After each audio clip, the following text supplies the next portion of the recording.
ദൈവനാമത്വപ്പെടുമാറാകട്ടെ. കർത്താവിൽ പ്രിയരെ, promise of the day എന്ന പ്രഭാത ബൈബിൾ ധ്യാനത്തിലേക്ക് എല്ലാവർക്കും സ്വാഗതം. ഈ ദിവസം ദൈവത്തിൻ്റെ പരിശുദ്ധാത്മാവ് നമ്മെ തൻ്റെ ആലോചനയാൽ വഴി നടത്തുന്ന ഒരു ദിവസമായിരിക്കട്ടെ. സങ്കീർത്തനത്തിലൂടെ ദൈവത്തിൻ്റെ ആത്മാവ് പറയുന്നത്, ഞാൻ നിൻ്റെ മേൽ ദൃഷ്ടി വെച്ച് നിനക്ക് ആലോചന പറഞ്ഞു തരുമെന്നാണ്.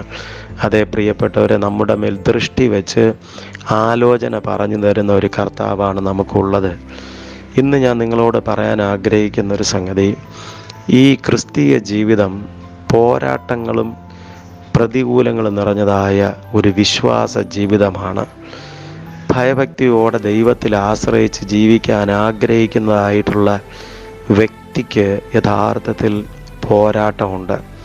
ചില ആളുകളൊക്കെ പറയാറുണ്ട്, ഞാൻ ദൈവത്തോട് കൂടുതൽ അടുക്കാനായിട്ട് തുടങ്ങുമ്പോൾ എനിക്ക് പലവിധമായ ഞെരുക്കങ്ങളും പ്രയാസങ്ങളും എതിർപ്പുകളും വരുന്നു. അതുകൊണ്ട് തന്നെ ഒരുവിധം അഡ്ജസ്റ്റ് ചെയ്ത് വിശ്വാസ ജീവിതത്തെ നയിക്കുന്നതാണ് നല്ലതെന്ന് ചിന്തിച്ച് ആത്മീക ജീവിതത്തിൽ ദൈവം അവർക്ക് കൊടുത്തതായിട്ടുള്ള വിളിക്കൊത്തവണ്ണം ജീവിക്കാൻ കഴിയാതെ പിശാചിൻ്റെ അടിമത്വത്തിൽ കുടുങ്ങി പല ആളുകളും അവരുടെ ആത്മീക ജീവിതത്തെ തകർത്ത് കളയുന്ന അനുഭവങ്ങൾ നമുക്ക് കാണാനായിട്ട് കഴിയും. ക്രിസ്തീയ ജീവിതം ഒരു പോരാട്ട ജീവിതമാണ്.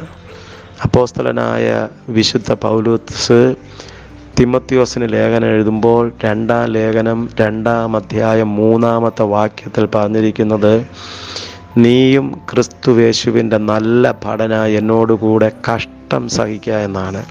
യേശു കർത്താവ് പറഞ്ഞു, ക്രിസ്ത്യാനിയായി ജീവിക്കേണ്ടി വരുന്ന ഒരു ദൈവ പൈതലിന് പ്രതികൂലങ്ങൾ ഉണ്ടാകും എന്നാണ്. അതുകൊണ്ട് തന്നെ സ്തോത്രം, നമ്മളെപ്പോഴും മനസ്സിലാക്കിക്കൊള്ളണം, ഞാൻ അല്ലെങ്കിൽ നിങ്ങൾ ദൈവത്താൽ ഉപയോഗിക്കപ്പെടാൻ പോകുന്നു എന്ന് പിശാച് മനസ്സിലാക്കിയാൽ അവൻ നമ്മെ ഏതെങ്കിലും വിധത്തിൽ തകർത്ത് കളയാനായിട്ട് ശ്രമിക്കും. ദൈവത്താൽ ഒരു അനുഗ്രഹം നമ്മൾ പ്രാപിക്കാനായിട്ട് പോകുന്നു എന്നും സാത്താൻ മനസ്സിലാക്കിയാൽ അവൻ ആ അനുഗ്രഹത്തെ തകർത്ത് കളയാനായിട്ട് ശ്രമിക്കും.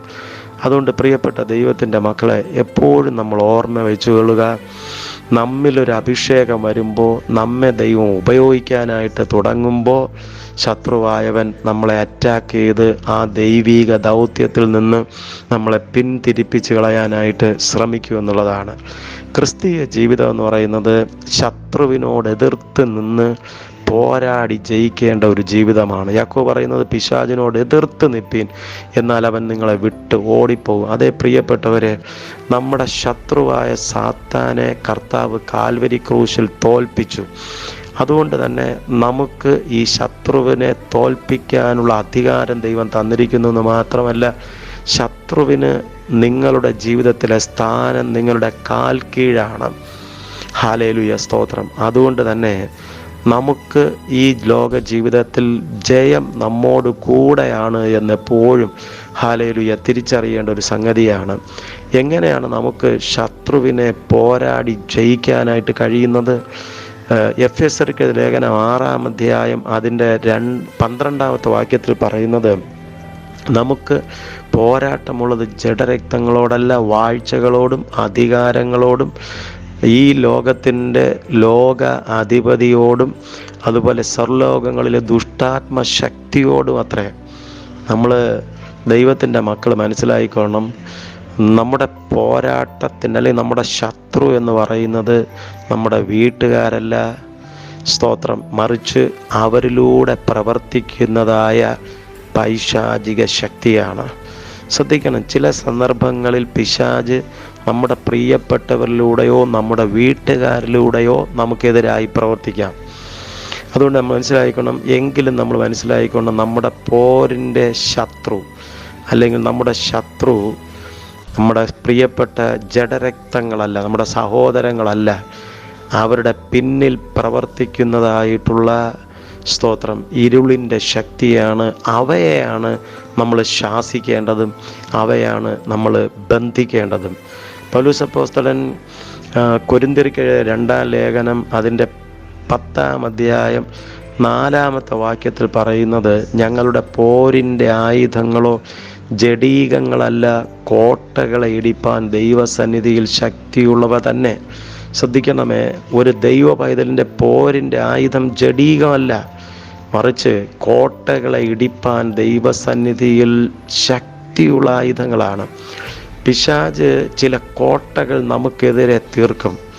അപ്പോൾ ആ കോട്ടയ്ക്കകത്ത് നിന്ന് നമുക്ക് പലപ്പോഴും വെളിയിൽ വരാനായിട്ട് കഴിയാത്ത സാഹചര്യങ്ങളുണ്ടാകും. പക്ഷേ പൗലോസ് പറയുന്നത് 2 കൊരിന്ത്യർ 11:5 പറയുന്നത്, ഞങ്ങൾ സങ്കല്പങ്ങളും ദൈവത്തിൻ്റെ പരിജ്ഞാനത്തിന് വിരോധമായി പൊങ്ങുന്ന എല്ലാ ഉയർച്ചകളും ഇടിച്ചു കളയുന്നു എന്നാണ്.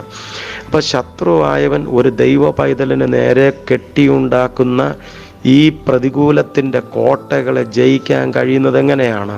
ഇവിടെ പറഞ്ഞിരിക്കുന്നത്, ഈ സങ്കല്പത്തിൻ്റെയും ദൈവത്തിൻ്റെ പരിജ്ഞാനത്തിന് വിരോധമായി പൊങ്ങുന്ന കോട്ടകളെയും ഇടിച്ചു കളയുന്നു എന്നാണ്. എങ്ങനെയാണ്? ദൈവത്തിൻ്റെ ആത്മാവിൻ്റെ ശക്തിയാൽ, പ്രാർത്ഥനയാൽ, വിശ്വാസത്തിൻ്റെ വാക്കുകൾ വായിലൂടെ ഉരുവിട്ട് ശത്രുവിനെ നമ്മൾ എതിർത്ത് നിൽക്കുമ്പോൾ അവൻ നമ്മെ വിട്ട് ഓടിപ്പോകുന്നതായിട്ട് നമുക്ക് കാണാൻ കഴിയും.